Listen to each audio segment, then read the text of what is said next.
Elisha దగ్గరకు వస్తాడు కదా, చాలా డబ్బు తీసుకొని వస్తాడు, బట్టలు తీసుకొని వస్తాడు, లెటర్ కూడా తీసుకొని వస్తాడు.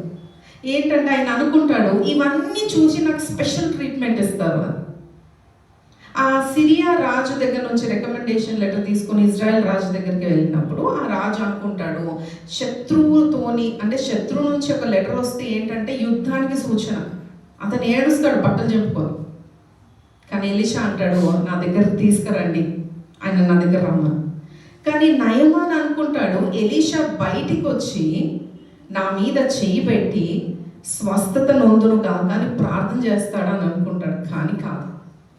ఎలీషా ఏం చేస్తాడు, ఒక పనివాడిని పంపించి ఏమని చెప్తాడంట, నయమాను నువ్వు వెళ్ళి యోర్దాను నదిలో ఎన్నిసార్లు అండి, 7 సార్లు మునిగిన తర్వాత నీకు స్వస్థత కలుగుతుంది.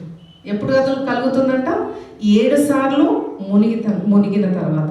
అప్పుడు నయమాన్కి కోపం వచ్చింది. నిజానికి ఇక్కడ it is not about the river. ఇది యోర్దాను నది గురించి కాదు.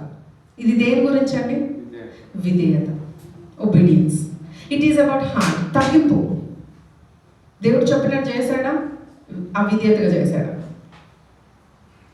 చాలా ఇంపార్టెంట్ అండి. ఇవన్నీ కూడా మనం అనుకుంటాము ఇట్ విల్ గో అన్నోటిస్డ్ అనుకుంటాం. నోటీసే కావు ఇవన్నీ అనుకుంటాం. ఎవరు చూడలే నేను చేసినప్పుడు అనుకుంటాం. దేవుడు చూస్తున్నాడు. God is watching. ఎవరు చూడకపోవచ్చు అర్ధరాత్రి వేళ నువ్వు ఏం చేస్తున్నావు, బట్ గాడ్ ఆయన కునుకడు నిద్రపోడు, ఆయన చూస్తూనే ఉంటాడు. చూసిన దేవుడు నీ ఎడల తీర్పు తీర్చే దేవుడు, నిన్ను ఆశీర్వదించే దేవుడు, తీర్పు కూడా ఆయన తీరుస్తాడు. అందుకే ఇక్కడ నయమాను ఎప్పుడైతే వచ్చాడో ఆయన ఇదేం అర్థం చేసుకోలేదు. నా డబ్బు, నా ఒక ఏమంటారు, నేను సో ఫెమిలియర్, నేను అక్కడ ఒక పెద్ద కమాండర్ని అని చెప్పేసి ఆయన ఒక ఏమంటారు, ఆయన రికమెండేషన్ లెటర్ తీసుకొని ఆయన ఒక హోదా చూపించుకున్నాడు, ప్రత్యేకత చూపించుకున్నాడు, పొజిషన్ చూపించుకున్నాడు, ఇన్ఫ్లుయెన్స్ చూపించుకున్నాడు. ఏదైనా పని చేసిందా అండి, ఏది పని చేయలేదు. ఐ డోంట్ కేర్ అనుకున్నాడు ఎలీషా. నేను చెప్పింది చేస్తే నువ్వు స్వస్థత నొందుకుంటావు, లేకపోతే నొందుకో, simple. He did not even come out, he just sent a word. But అదే ఒక చిన్నది చెప్పినప్పుడు ఆయన వచ్చినట్టు, ఒక పనివాడు చెప్పినట్టు ఆయన చేశాడు. ఇది చేస్తే పోలేదా, స్వస్థత వస్తుంది అనగానే వెళ్ళి యోర్దాను నదిలో 7 సార్లు లేచిన తర్వాత, మునిగిన తర్వాత 7వ సార్లు లేచినాక ఏమైంది, పసిపిల్ల వలె వాడి వలె ఆయన శరీరము మారిపోయింది. Praise God. అంటే నీ మనసు మారినప్పుడు నీ శరీరము మారుతుంది.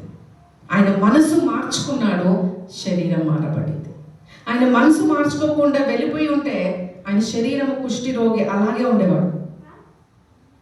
So today God is telling, change your heart.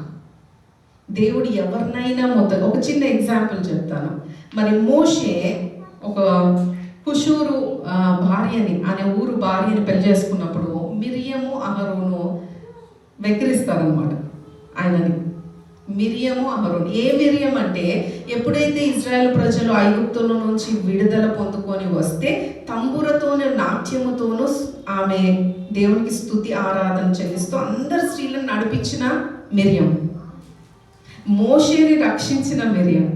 బాలుడిగా ఉన్నప్పుడు నైలు ఒక నదిలో ఉన్నప్పుడు ఆ మిరియమే మోషేని చూసుకుంటూ ఉందన్నమాట. మరి మిరియం అంటే ఒక పెద్ద మంచి పొజిషన్ ఉంది కదండి, మంచి ఆత్మీయత ఉంది. అలాంటి స్త్రీ ఏం చేసిందంట, మోషేని చూసి ఇట్లాంటి భార్యను పెళ్లి చేసుకుంటావా అన్నప్పుడు దేవుడు ఆమెని ఎలా మొత్తాడు చెప్పండి, ఎలా మొత్తాడు, ఆమెకంట కుష్టి రోగం వచ్చేసింది. అప్పుడు మోషే వెళ్ళి మళ్ళీ మొరపెట్టుకున్నాడు, ఏంటంటే ప్రభువా ఆమెని నువ్వు స్వస్థపరచు అని చెప్పినప్పుడు ఆమె కుష్టి రోగులను ఎక్కడ పెడతారు తెలుసా అండి, ఊరు బయట పెడతారు.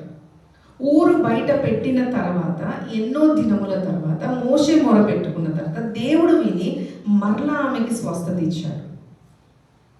Everything healing relates to your heart. నీ ఒక మనసు మంచి లేకపోతే నీవే రోగమని కొని తెచ్చుకుంటావు. నీ మనసు మంచిగా ఉంటే నీ రోగం నుంచి నీకు స్వస్థత కలుగుతుంది. ఒక 2 వచనాలు చదువుకుందాము. మరి కీర్తనలు